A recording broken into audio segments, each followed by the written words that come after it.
አረ ልጄን ልጄ ንሳ በጣም ጥሩ ነገር ነው። በእምነትሽ ላይ እንድትጸኒ ያደርግሻል። የኔ ልጅ ከቤተ ክርስቲያን እየራቅሽ ነው። አሁን እኮ ዘመኑ የከፋ ነው። ወደ ቤተ ክርስቲያን ቅረቢ። ደግሞ እኮ ቤተ ክርስቲያን የእናንተን እገዛ ትፈልጋለች።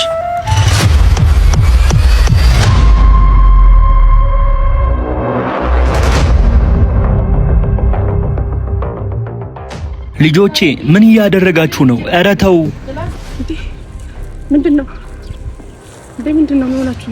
ዝመይ ከምንገላቸው ለምን የዘላለም ቅጣት አንሰጡ? እንደውም እሷን ድፈራት። አይሆንም ልጄ፣ አይሆንም። ልጄን ድፈራት አልኩ፣ ድፈራት። አይሆንም። በማርያም እንደዚህ አታድርግ። ዝመይ ኧረ ተዋት። ተው፣ እንደዚህ አታድርጉ እባካችሁ። እባካችሁ በመድኃኒዓለም እባካችሁን እንደዚህ አታድርጉ። የእስከ ዛሬው ይበቃናል። ተው፣ አታሰቃዩን እባካችሁ። ኧረ ልጄን ተውት። እኔን ምንም አድርጉ። ልጄን ተውት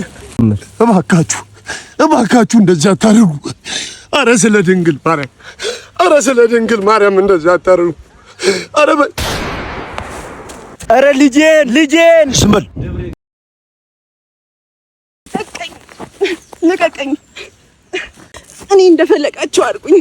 በቃ አባቴን ልቀቁት። ተውት። ዝም በይ። ና ተነስ፣ ድፈር። ኧረ ተውኝ። ረከስኩኝ።